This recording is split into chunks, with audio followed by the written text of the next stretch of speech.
माँ अब मुझसे और नहीं खाया जा रहा, पेट भर गया मेरा। ये बची हुई खीर मैं उस कल्लू को दे आऊं? नहीं नहीं रहने दे, तू उस कल्लू के पास मत जाया कर। उसकी मनहूस शायद तुझ पर पड़ गई तो क्या पता तू भी उसके जैसी काली कलूटी हो जाए। अरे बाप रे, क्या सच में ऐसा हो सकता है माँ? और नहीं तो क्या। अरे ये तो बड़ी मनहूस है, पैदा हुए बस 1 हफ्ता ही हुआ था और अपने माँ बाप को खा गई। फिर तेरी दादी ने इसे संभाला तो वो भी चल बसी। इसीलिए कहती हूँ इस मनहूस से तू दूर ही रहा कर। ठीक है माँ, तो फिर ये खीर का क्या करूँ? तू जा, मैं इसे बाहर गली के कुत्ते को डाल दूंगी। इसे खिलाने से तो अच्छा उसी के मुंह लग जाए। रीमा और उसकी माँ सुगंधा दोनों जानती थी कि आभा पीछे ही खड़ी है और उनकी सारी बातें सुन रही है, लेकिन इस बात से उन्हें कोई फर्क नहीं पड़ता था। असल में वो आभा के बारे में ही बात कर रहे थे। अपने बारे में इतनी जली कटी बातें सुनकर भी आभा ने कुछ नहीं कहा, क्योंकि सबकी तरह वो भी मान चुकी थी कि उसके रंग रूप के साथ साथ उसकी किस्मत भी काली है। आभा सिर्फ 6 महीने की थी जब उसके गाँव में भयानक बाढ़ आई और उस बाढ़ के पानी में डूबकर आभा के माता पिता दोनों की मौत हो गई। इसके बाद आभा की दादी ने उसकी देखरेख की, लेकिन लंबी बीमारी की वजह से वो भी ज्यादा दिन आभा का साथ नहीं दे सकी और चल बसी। और तभी से आभा का बुरा वक्त शुरू हो गया। अब वो अपने ताऊ ताई के पास रहती थी जो उसे बिल्कुल भी पसंद नहीं करते थे। यहाँ तक कि वो अपने बच्चों को भी आभा से दूर ही रखते थे। आभा को पढ़ने लिखने का बहुत शौक था, लेकिन उसके बारे में इतना सोचने की फुर्सत किसके पास थी। वो तो बस घर के काम करने के लिए ही थी। ताई जी, मैंने सारे बर्तन धो दिए और कपड़े भी धो दिए। हाँ तो अब क्या मेरे सिर पर बैठेगी? चल दूर हट। ताई जी, वो मुझे आपसे कुछ कहना था। दोबारा स्कूल जाने की बात की ना तूने तो मुझसे बुरा कोई नहीं होगा। कितनी बार कहना पड़ेगा तुझसे अपनी औकात में रहकर? यहाँ तेरा कोई माई बाप नहीं है, वो तो हमारा दिल बड़ा है इसलिए तेरा बोझ उठा रहे हैं, वरना तुझ जैसी मनहूस को तो बहुत पहले ही कूड़े में फेंक आना चाहिए था। ये कहकर सुगंधा तो वहाँ से चली गई, लेकिन आभा वहाँ से हिल भी ना सकी। सुगंधा का एक एक शब्द उसके कानों में गूंज रहा था और उसके छोटे से दिल पर सुई की तरह चुभ रहा था। काफी देर तक अपनी किस्मत पर रोने के बाद आभा ने अपनी सारी हिम्मत बटोरी और अकेले ही घर से बाहर निकल गई।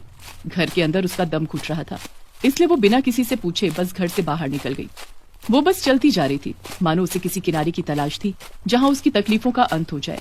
और चलते चलते उसे एक ऐसी जगह मिल भी गई। एक जगह माँ काली का जागरण हो रहा था। एक अलग ही माहौल था वहाँ का, जो आभा को अपनी ओर आकर्षित कर रहा था। लोग माँ काली की भक्ति में मग्न थे और जोर जोर से ताली बजा बजा कर माता के भजन गा रहे थे। आभा को ये सब देखकर बहुत अच्छा लगा और वो लोगों के बीच जाकर बैठ गई और भजन सुनने लगी। और फिर, तुम कौन हो बेटा? नाम क्या है तुम्हारा और तुम किसके साथ आई हो यहाँ? मेरा नाम आभा है। मुझे माफ कर दीजिए, मुझे यहाँ नहीं आना चाहिए था। मैं जा रही हूँ, वापस जा रही हूँ। आभा की आवाज में डर साफ झलक रहा था। वो फौरन उठी और वहाँ से जाने लगी, लेकिन उस महिला ने उसका हाथ पकड़कर उसे रोका और बड़े ही प्यार से उससे बोली, अरे अरे, इतना डर क्यों रही हो? मैं तुम्हें कुछ नहीं कहूंगी। मुझे बताओ तो सही कि तुम कहाँ से आई हो और तुम्हारे मम्मी पापा कहाँ हैं? मम्मी पापा काश वो होते, लेकिन वो चले गए। ताई जी कहती हैं कि मैं उन्हें खा गई और दादी भी मेरी वजह से ही चली गई। अब कोई माँ बाप नहीं है। मैं काली हूँ और मनहूस भी, इसीलिए किसी को भी मुझसे बात नहीं करनी चाहिए, आपको भी नहीं, वरना आपके साथ भी कुछ बुरा हो सकता है। अरे अरे अरे, ये सब बिल्कुल गलत बात है बेटा। हे माता रानी, इस नन्ही सी उम्र में इतना तिरस्कार। ये बच्ची तो दुखों से घिरी हुई है, मुझे इसकी मदद करनी ही होगी। उस महिला का नाम मालिनी था और काली माँ का वो जागरण उसी के घर के बाहर हो रहा था। आभा की बातें सुनकर उसे बहुत बुरा लगा और फिर वो आभा को अपने साथ अपने घर के अंदर लेकर गई। वहाँ मालिनी के 2 बच्चे भी थे जो देखने में एकदम दूध से सफेद और बड़े ही प्यारे थे। उन्हें देखते ही आभा घबराते हुए बोली, आंटी जी, अब मैं यहीं ठीक हूँ। अरे पर ऐसा क्यों? अंदर आओ ना, ये दोनों मेरे बच्चे हैं, आओ इनके साथ बैठो, मैं तब तक तुम्हारे लिए कुछ खाने को लेकर आती हूँ। नहीं नहीं, रहने दीजिए आंटी जी, आपके बच्चे तो कितने सुंदर हैं। अगर मैं इनके पास गई तो कहीं ये भी मेरी तरह काले ना हो जाए। नहीं बेटा, ऐसा कुछ नहीं होगा, ये सब फालतू बातें हैं। मैं बोल रही हूँ ना तुमसे, चलो आओ मेरे साथ।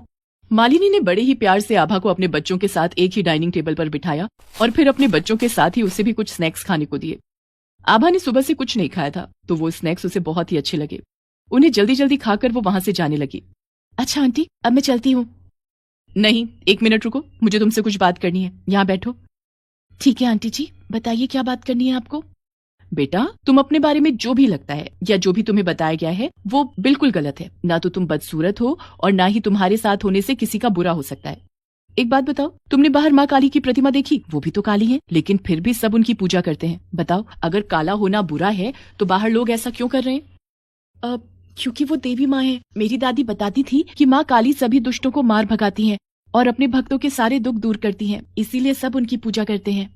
बिल्कुल ठीक कहती थी तुम्हारी दादी, लेकिन उन्होंने तुम्हें ये तो नहीं बताया होगा ना कि माँ काली तुमसे बहुत प्यार करती हैं और इसीलिए उन्होंने तुम्हें भी अपने जैसा बनाया है। क्या आप सच कह रही हैं आंटी जी? क्या सच में ऐसा है? हाँ, ऐसा ही है, पर सिर्फ इतने से काम नहीं चलेगा। जब माँ काली ने तुम्हें अपना रंग दिया है तो तुम्हें भी तो इस रंग का मान रखना चाहिए ना। मतलब मुझे क्या करना चाहिए आंटी जी? सबसे पहले तो तुम्हें खुद पर विश्वास करना सीखना होगा। दूसरे चाहे जो भी कहें, तुम्हें ये समझना होगा कि तुम खास हो और बहुत कुछ कर सकती हो। लेकिन लेकिन मैं क्या कर सकती हूँ? मैं तो दूसरे बच्चों की तरह स्कूल भी नहीं जा सकती। ताई जी कहती हैं कि ताई जी जो कुछ कहती हैं वो सब भूल जाओ, मेरी बात सुनो। अब से मैं तुम्हें पढ़ाऊंगी और तुम्हें पढ़ने के लिए स्कूल भी भेजूंगी, लेकिन तुम्हें भी वादा करना होगा कि तुम खूब मेहनत करोगी और जब भी कोई परेशानी आए तो घबराने की बजाय माँ काली का ध्यान करके आगे बढ़ोगी। आभा ने मालिनी की बात पर सिर हिलाया और यहीं से उसके लिए सब कुछ बदल गया। आभा वापस घर नहीं गई और ना ही उसके ताऊ ताई ने उसे ढूंढने की कोशिश की। मालिनी की मदद से आभा को एक एनजीओ ने गोद ले लिया, जहां उसके रहने और खाने पीने का अच्छा इंतजाम हो गया। इसके अलावा वो अब स्कूल भी जाने लगी, लेकिन ये सब इतना आसान भी नहीं था। ऐसे कई मौके फिर आए जब आभा के रंग का मजाक उड़ाया गया और उसका आत्मविश्वास डगमगाया। लेकिन अब आभा अकेली नहीं थी। उसकी माँ काली हर पल उसके साथ थी, जिन्हें देखकर आभा को बड़ी शक्ति मिलती थी।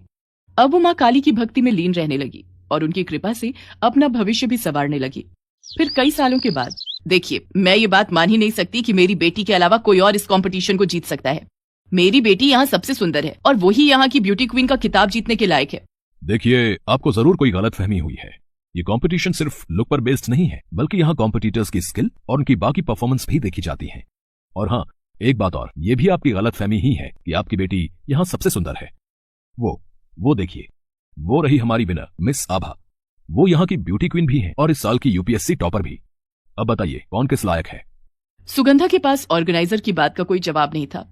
सामने खड़ी आभा को इतना कामयाब और सबकी पसंद बनते देखकर उसे अपनी आंखों पर विश्वास नहीं हो रहा था। दूसरी तरफ आभा अपने पुराने रंग रूप के साथ बिल्कुल नई थी, आत्मविश्वास से भरी हुई और माँ काली की परम भक्त भी।